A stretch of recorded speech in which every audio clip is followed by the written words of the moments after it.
Halo teman-teman, Assalamualaikum warahmatullahi wabarakatuh. Jumpa lagi bersama kami ya, saya dan Pandu. Halo. Sekarang sedang berada di Jamyaki ya, dalam rangka naon cenah? Niis. Dalam rangka niis. Nah, daripada kita niis tapi tidak menghasilkan, lebih baik kita bercerita mengenai perjalanan petualangan zaman dahulu ya, hitung-hitung nostalgia gitu ya. Tapi sebelum kita lanjutkan, jangan lupa yang belum subscribe ya, karena subscribe itu gratis. Terus gimana lagi? Like, komen ya, bagikan video ini supaya supaya Anda bisa mendapatkan pemberitahuan kalau ada video-video baru dari kami. Anda bisa segera menyaksikannya. Pada kesempatan kali ini kita akan bercerita mengenai sesuatu yang agak horor ya, pengalaman aneh waktu ke gunung. Apa saja itu? Lanjutkan nontonnya ya. Siap-siap. Video ini menjawab pertanyaan dari seorang teman, tepatnya teman ibunya Pandu, yang menyatakan bahwa saya mah pengen naik gunung camping tapi takut ketemu juri katanya, takut ketemu hantu. Ya, mungkin cerita-cerita ini akan menjawab pertanyaan-pertanyaan dari seseorang tadi ya.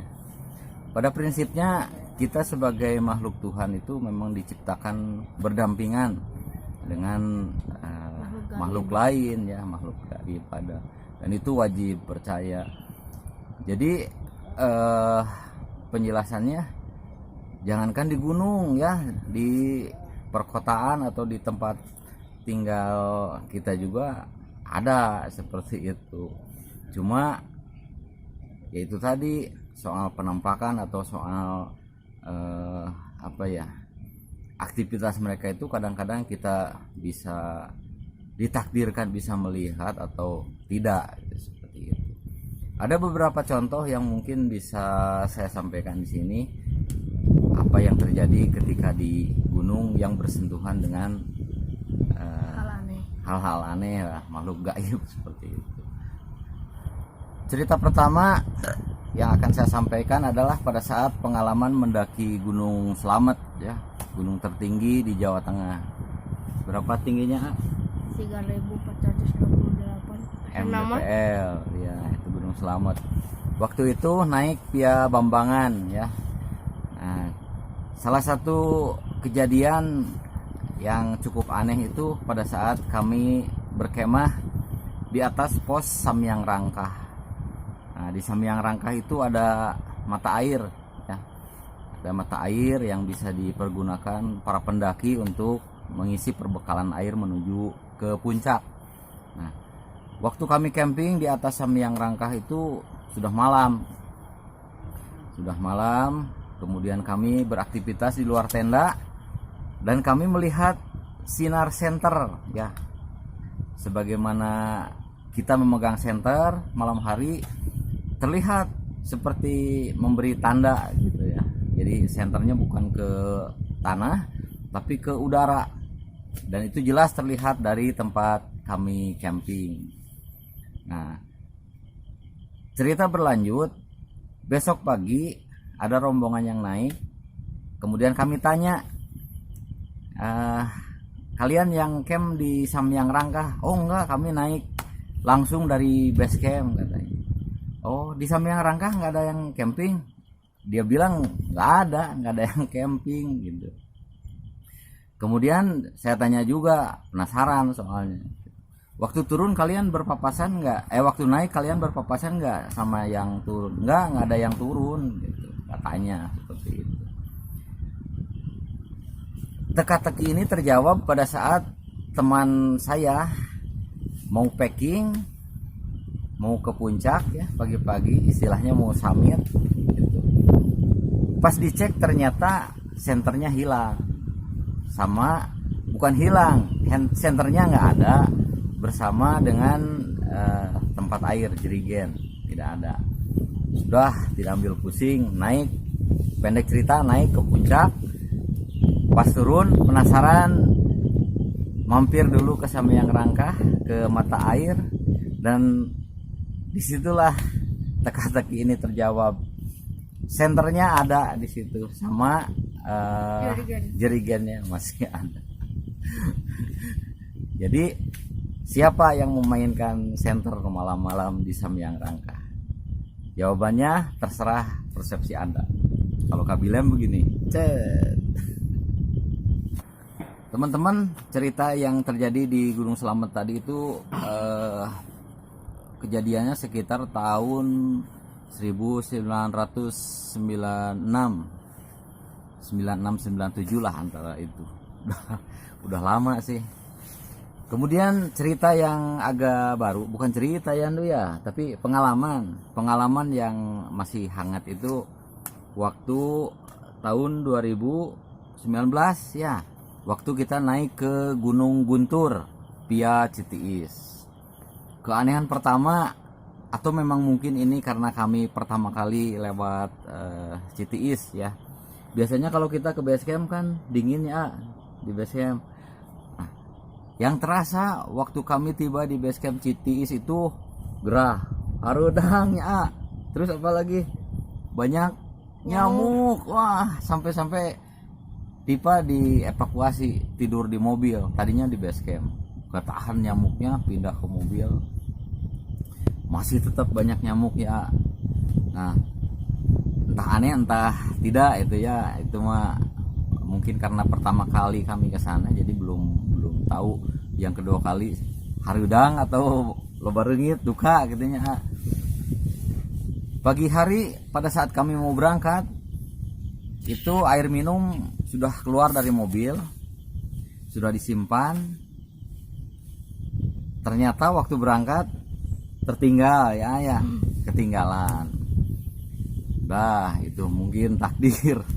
Tinggalin cai lah tenan naon. Di tengah, bukan di tengah jalan ya, menjelang pos 1 tiba-tiba sakit, nggak bisa jalan kaki. Nyanya ngagoler heula, ngagoler dibalur pakai naon, kayu putih, pakai balsem baru sembuh. Nah, kemudian ceritanya sampai ke pos 3. Dari pos 3 ya tempat pos 3 nu terakhirnya di pos 3 terakhir camp.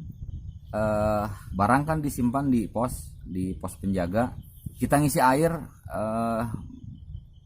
2 botol gede ya 2 botol gede sama botol-botol kecil. Kejadian aneh waktu itu, tiba-tiba di tengah jalan 2 botol yang di carrier itu, botol gede hilang setengah-setengah. Kami tidak bisa menemukan jawabannya kenapa air berkurang setengah botol. Jadi artinya yang tadinya 2 botol jadi tinggal 1 botol. Yang 1 botol setengah, yang 1 botol lagi tinggal setengah. Padahal tidak kami konsumsi itu. Hilang begitu saja. Tinggal yang kecil. Di carrier itu tidak ada bekas tumpahan. Artinya di dalam tas ya, di dalam carrier itu kering sama sekali, nggak ada bekas tumpahan air ya. Nah, disitulah salah satu keanehannya. Kemudian tahun berapa Pia Cikahuripan? 2021. Nah, tahun 2021 kami ke Guntur lagi tapi Pia Cikahuripan. Keanehan terjadi persis masalah air lagi. Terjadi masalah air lagi. Waktu itu aduh, padahal tempat air sudah dibersihkan dengan seksama, tapi tiba-tiba air di tempat minum kami itu berbau. Ya, bau naon Bondok atap. pokoknya bau, tidak bisa dikonsumsi. Sampai saya hampir kena dehidrasi ya karena nggak sanggup minum air di situ. Itulah sekelumit kejadian yang memang sulit untuk dijelaskan secara Ilmiah. secara nalar seperti itu. Kita lanjutkan cerita berikutnya. Teman-teman semua, kita lanjutkan cerita yang horor-horornya ya. Yang ketiga. Yang ketiga, ini terjadi tanggal 27 Desember 2021 kemarin ya, waktu ke Ciremai. Ini bukan kami yang mengalami tapi orang lain. Nah, ceritanya kita baru turun dari puncak di pos 7 ya, ketemu orang, saya tanya, "Mas, baru naik?" "Oh, enggak." Kenapa saya tanya seperti itu? Karena di Ciremai kan aturannya jam 11 itu udah nggak bisa ke puncak gitu ya. Ini udah jam 11 lebih masih nanjak. Makanya saya tanya, "Mas, mau ke puncak?" "Enggak." "Dari mana?" "Saya salah jalan," katanya. "Ya, salah jalan gimana?" "Saya mau ke Apuy, tapi kok saya malah masuk ke jalur Palutungan." Yang pas genap dan cina. Nyasarnya itu nggak tanggung-tanggung ya. Pos 7 ngejeblak gitu. Dari dari Simpang Apuy, dia itu tersesat, bukan Lari. tersesat ya, mengikuti jalur ke Palutungan sampai ke pos 6. Jauh pas 6 ke Simpang aku itu 1000 meter. Kita itu berapa jam ya? Hampir 3 jam. Kami berdua waktu itu dari pos 6 sampai ke hampir Simpang Apuy ya, di atas pos 7 itu hampir 3 jam. Nah, kalau menurut logika nyasar kok lama amat. Nyasar jauh banget gitu loh maksudnya. Dalam arti begini, kalau tidak ada campur tangan hal-hal yang seperti itu, barangkali waktu naik kita akan mengenali jalur seperti apa gitu. Ini perjalanan hampir 3 jam ya. Kalau turun mah mungkin bisa lebih cepatnya hanya sekitar 1,5 jam. Itu dalam jangka waktu 1,5 jam, kok masa nggak pernah mengenali jalurnya aneh atau jalurnya menjadi asing? Beliau, menurut pengakuan beliau, tersadar bahwa dia salah jalan itu setelah melihat ada tanda pelang pos 6. pos 6. Pos 7 padahal diletakkan. Ada Simpang Apuy ada ya. Nah, dia baru sadar bahwa kalau lewat Apuy itu jumlah posnya kan cuma 5 gitu. Sebelum puncak itu sampai pos 5. Ini dia ketemu pos 6 baru sadar, oh ternyata dia salah jalan. Cuma yang jadi aneh itu kenapa kok selama nyasar itu dia tidak sadar, tidak mengenali jalur gitu, seperti itu. Kemudian kejadian aneh juga menimpa teman kami ya, si Ate Ocha ya. Udah hampir pos 7, udah lebih ya, lebih pos 7. Pos genap. Udah hampir pos sebelum lah, masih jauh ke pos 6. Dia masih nanya-nanya mana pos Simpang Apuy. Dia bertanya-tanya pos Simpang Apuy mana sih, jauh banget. Ya Allah, padahal itu pelangnya gede banget kelihatan, Simpang Apuy. Tapi ya begitulah, mungkin qadarullah ya. Sudah ketentuan Allah tidak terlihat. Sampai turun ke bawah beliau bertanya-tanya mana Simpang Apuy. Nah, itu bagi kita mah aneh ya. Aneh. Mungkin bagi Anda tidak, tapi ya ini sekedar hiburan, berbagi cerita bahwa romantika pendakian gunung ini seperti itu. Dan jawaban untuk teman ibu ya. Ya beginilah, sering terjadi hal-hal seperti ini. Aneh. Kita coba ingat-ingat kejadian lainnya ya. Teman-teman, kita lanjutkan ngadongeng ya. Ngadongeng cerita-cerita berbau horor. Opat. Tapi ngomong-ngomong ini anak kok nggak ada rasa dingin-dinginnya, tiris tuh. Jadi kalau saya pakai jaket ini bukan acting ya, karena memang dingin. Tapi nggak tahu nih anak kuat banget, nggak merasa dingin. Lanjut ya ceritanya ya. Opat. Keempat, ini terjadi sekitar tahun 2000. Sekitar 2000 atau 2001 lah. Lumayan udah lama. Waktu itu kami mendaki ke Gunung Sindoro via Kledung. Nah, Goblok. kalau di perjalanan sih oke-oke saja sampai ke puncak. Kejadian aneh waktu di puncak, pas masuk area puncak, tempat yang luas banget, nggak tahu namanya apa ya. Itu kami ke sebelah kanan, ya, ke sebelah kanan. Dulu ada tiang bendera, sekarang masih ada atau enggak belum tahu nih. Rencananya kapan kita ke Sindoro? Atas lebaran lah. Ibunya malah ngajak ke perahu ya. Nah, Merbabu. ke Merbabu. Aduh, gaya. Cerita anehnya begini. Waktu di sebelah tiang bendera itu kami berkumpul istirahat sebentar. Kemudian memutuskan untuk melihat kawahnya, kawah Gunung Sindoro. Nah, dari arah tiang bendera sampai ke kawah itu lumayan jauh.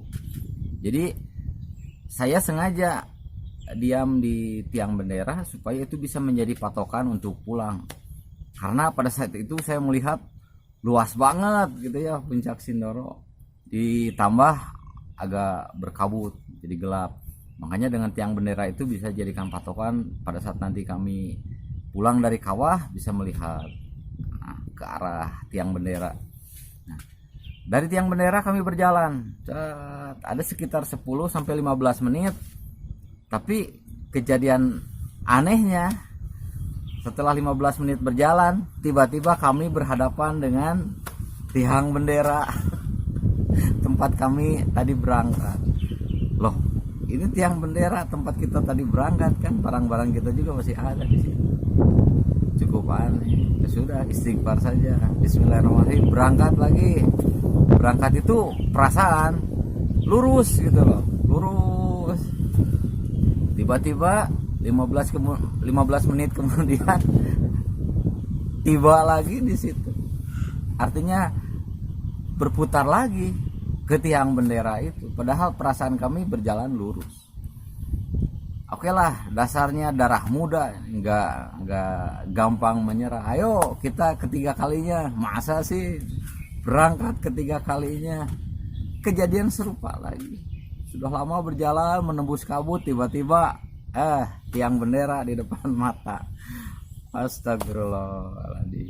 Setelah itu seperti yang pernah diajarkan senior kalau kejadian seperti itu udahlah istirahat, rileks, tenangkan pikiran.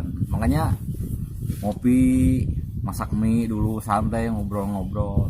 Yang suka ngerokok, santai. Sekitar 45 menit istirahat tanpa memikirkan kejadian yang sudah dialami sebelumnya. Bawa barang, packing, berangkat. Alhamdulillah sampai ke kawah Gunung Sindoro. Jadi itulah kejadian yang cukup aneh yang ya boleh dikatakan susah untuk dijelaskan. Logika. Nah teman-teman, karena ibunya Pandu lagi menggoreng gehu, takut keburu dingin. Untuk cerita-cerita horor kali ini cukup sekian dulu. Terima kasih sudah menonton video ini. Semoga ini menjadi hiburan untuk Anda.